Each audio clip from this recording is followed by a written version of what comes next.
سلام به جلسه امروز ما در طراحی و دیزاین آموزشی کبیر جمال خوش آمدید. درس امروز ما هم یا جلسه امروز ما هم دنباله همون دامن راسته هست که امروز دامن دیگه را برایتون طراحی میکنیم. دامن شش ترک براتون آموزش میدیم. بعد از او میتونین از همین دامن شش ترک، از همین فرمول میتونین برای دامنهای ماهی هم استفاده کنید.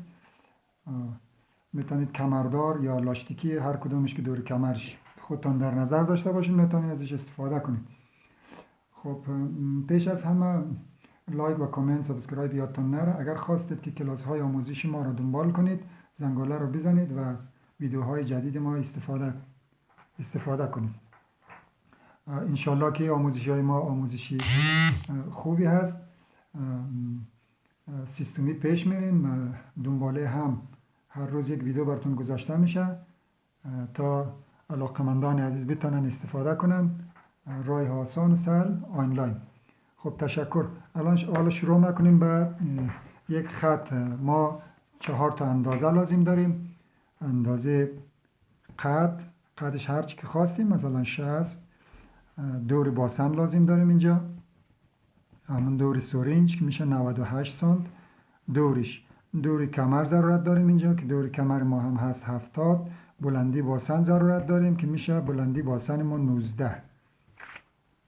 که انشالله این باسن اینا که از کجا فرمولش به دست میاد در کلاس های آینده هر وقت که لازم شد براتون توضیحات داده خواهد شد. حالا ما یک خطی مستقیم ضرورت داریم برای یکی از ترکه های 6 ترک. ما اینجا 6 ترک و فقط یک ترک شو بر شما طراحی میکنیم و دیزاین میکنیم. بعدش شما میتونین که روی پارچه از همون یک دانه مثلا دامن ترک میتونین روی پارچه، روی دلای پارچه بگذارین، سروته بگذارین تا بتونین 6 ترکتون رو تکمیل کنیم. حالا ما اولین کاری که میکنیم بلندی باسن ما رو در نظر میگیریم. از اینجا ببینید دوستای عزیز، بلندی باسن ما چند بود؟ 19 سانت بود.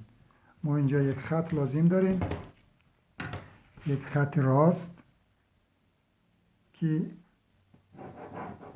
خط باسن ما مشخص بشه. اینجا شد باسن یا همون سورینج. ببینید ما حالا تقسیم میکنیم. ما دور باسن ما که 98 هست، 98 تقسیم 6 میکنیم میشه 16 سانت.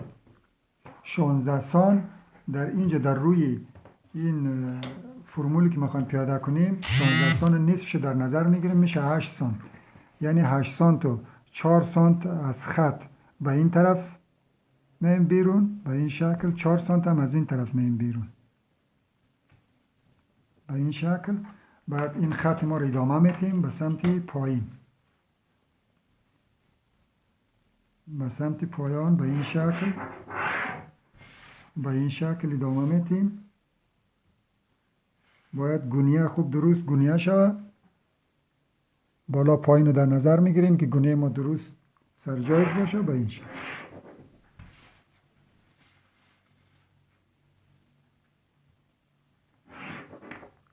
این شکل این شد دور باسن ما. اینجا هم کمر ما هست.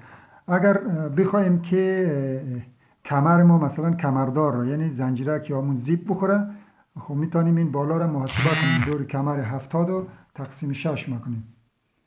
دور کمر 70 تقسیم 6 میشه. 70 تقسیم 6.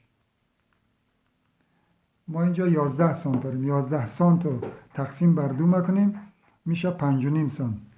حالا میگیریم 6 سانت به خاطر که محاسبه 6 سانت. همین خطی وسط که هست 3 سانت از این میایم بیرون، از این طرف میایم بیرون. 3 سانت هم از این طرف میایم بیرون یا 3.5 سانت میایم بیرون. اون محاسبه ما درست شد. بعد این رو اینجا وصل میکنیم به این شکل. به این شکل وصل میکنیم. خب این اندازه که ما در نظر گرفتیم برای دامنهای کمردار در نظر گرفتیم. اگر بخوایم که دامن کمردار نشه، مثلا لاستیک بخوره یا آزاد باشد، خب ما این محاسبه که در بالای کمر هست این تقسیمات دیگه انجام نمیدیم. این روی همون تقسیماتی که روی باسن انجام دادیم به همون اکتفا میکنیم. خب میایم روی پایین دامن، چون که این یک دامن ششتر که باید دامنش بزرگ شود. امی محاسبه که روی باسن شد یعنی 4 سانت تو پایین دامن. ببینید دوستای عزیز، با همینو 4 سانت میایم بیرون، دوباره از اینجا هم 4 سانت میایم بیرون. اینو وصل میکنیم به باسن به این شکل. اگر بخوایم که باسن ما بزرگ نشه، مثلا باسن همون حالتی اندامی رو در نظر اما فرمول چیز با وجود بیاد، فرمول جذب. خب حالا ما 4 سانت اومدیم بیرون. باز دوباره اگر ما بخوایم که بیایم بیرون که یک ذره بزرگتر شه، باز همون کارو میکنیم. 4 سانت میایم بیرون، فقط محاسبه ما همون 4 سانت. 4 سانت میایم بیرون، اینجا هم 4 سانت میایم بیرون پایین دامن. 4 سانت میایم بیرون. دوباره اینو کجا وصل میبریم؟ وصل میکنیم به کمر به این شکل. این رو وصل میکنیم به کمر.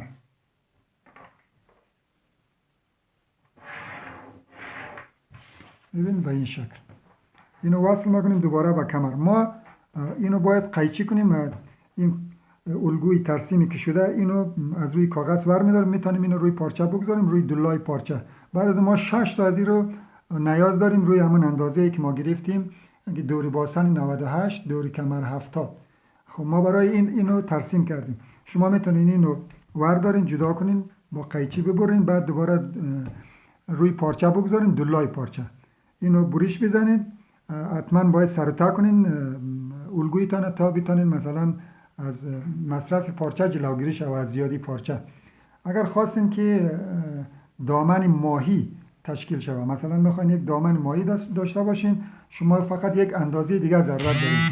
یک اندازه که بلندی زانو باشه. بلندی زانو رو ما در نظر میگیریم، مثلا اینجا 52 یعنی 52 سانت. 52 سانت شما دوستای عزیز از اینجا خط میکشین، به این شکل میایم پایین.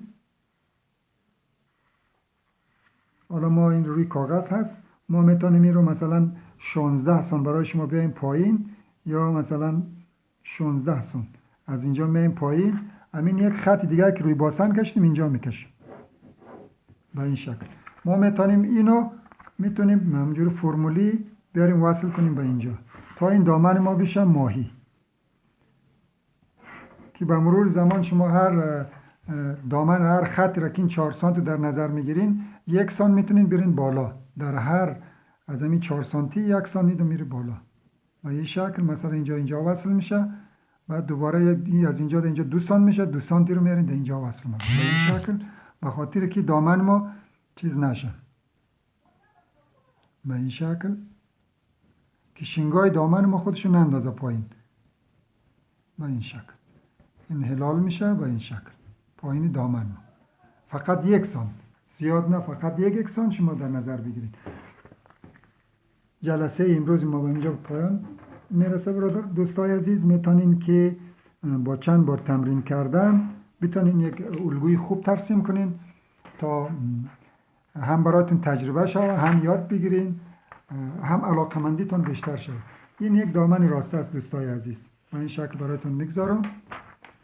این یک دامن 6 ترک هست که برای فرمول چه هم در نظر گرفتم براتون، توضیحات هم دادم. انشالله که بتونین استفاده ببرین.